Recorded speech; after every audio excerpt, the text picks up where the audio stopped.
Okay, in this video I'd like to try and solve for the constants, the CKs. We do have to make one little correction. In the previous video I accidentally put a plus when it should have been a minus. Minus times each one of these parts. I got 2 out of 3 right, and the third one should have also been a minus.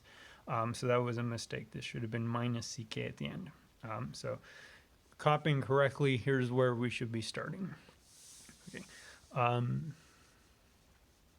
Okay, so if this series, x to the 0 power times this first thing in parentheses, x to the first power times this, x to the k times this thing in parentheses, if that's going to be 0, then each of my coefficients must be 0. So we have a series of equations. 2c2 minus c0 must be 0. 6 times c3 must be 0. And this big thing in parentheses must be 0. Okay, so let's copy the big thing in parentheses down. ck times k minus 1 plus ck plus 2 times k plus 2 times k plus 1. And I'm actually going to rewrite this since we have ck times k and we have minus ck or minus ck times 1. I'm going to write those two combined as a ck times k minus 1. And that whole thing in the big parentheses should be equal to 0. And the reason I'm doing this is that now I should be able to combine my two ck's. They both have ck, they both have k minus 1. So let's just recopy this. Ck plus 2 times k plus 2 times k plus 1. And combining the other two, we have ck times k minus 1. Let's see, the one on the left has a k, and the one on the right doesn't have anything else left over, so it's just going to be plus 1.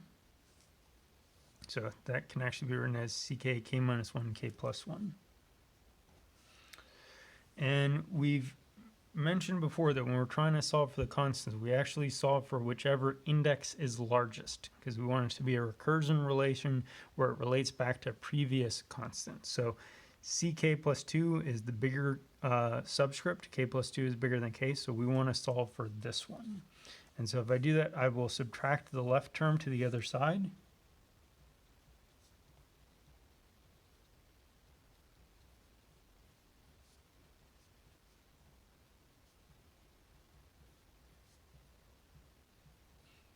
And then divide by the coefficient. Again, I'm trying to solve for ck plus 2.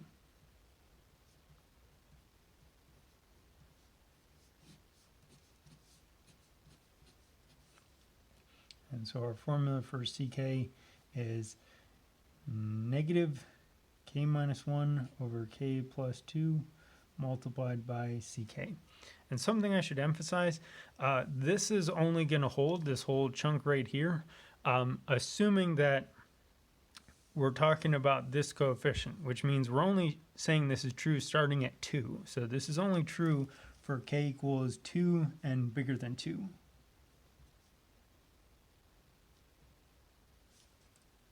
So we can only say that this is true starting at 2. I should also look back at these other two equations. I am going to use these. Sometimes when you're doing a differential equation using a series, you won't have any of these initial extra conditions. You'll only have a ck condition, but more often you will see equations like this. And again, we're going to stick with the pattern of solving for the biggest constant. So if I solve for c2, we're going to get c2 is equal to negative 1/2 times c0. And if you solve this one for c3, the only constant that shows up, it tells you that c3 is equal to 0. Okay. Next thing I'd like to do is see what exactly does this tell me. So plug in k equals 2 and 3 and so on and see what exactly this formula is telling me. So when k is 2, we have c2 plus 2 equals negative 2 minus 1 over 2 plus 2, c2.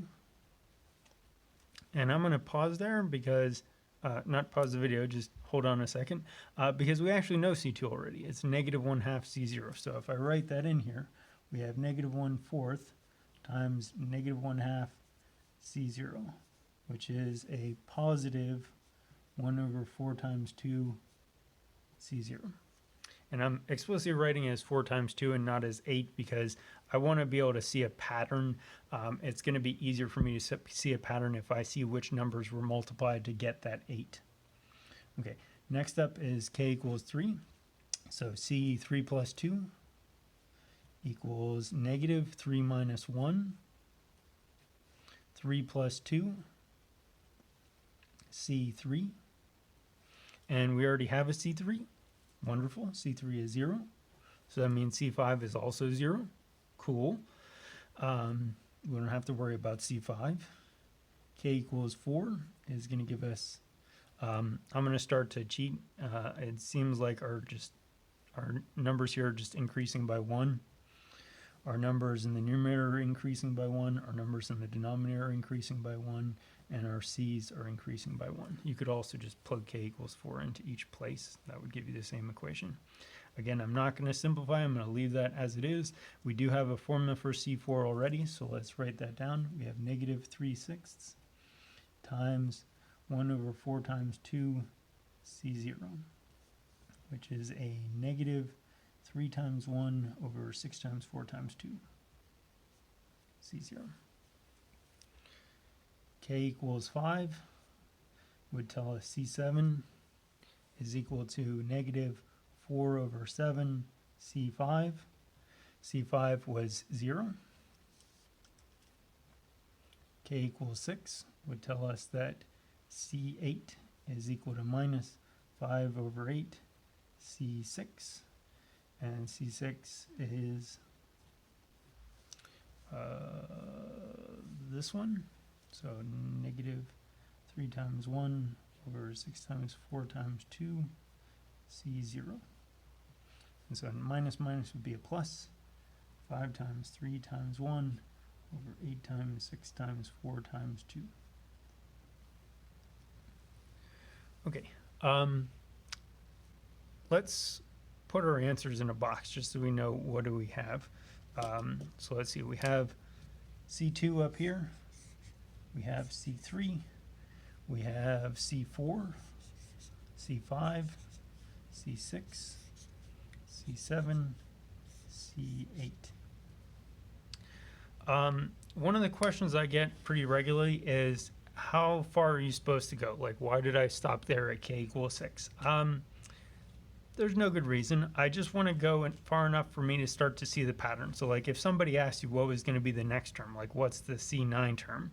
Well, I'm pretty sure from the pattern C3, C5, C7 are all zeros, so probably C9 would be a 0 as well. If somebody asked me what was C10, seeing the pattern of the even numbers, we have 4 times 2, 6 times 4 times 2, 8 times 6 times 4 times 2. I'm pretty sure the next one would be 10 times 8 times 6 times 4 times 2, and I'm pretty sure the numerator would be 7 times 5 times 3 times 1, and it seems like it's also going to have an alternating sign, so it should be a negative. And so it's possible for me to write some kind of formula for that, but note this is not quite a factorial because we're only getting odd numbers in the numerator, so the odd part of the factorial, there's not a good way to write that, and even parts of the factorial in the denominator. But in any case, we have successfully solved for all the constants that we're able to solve for.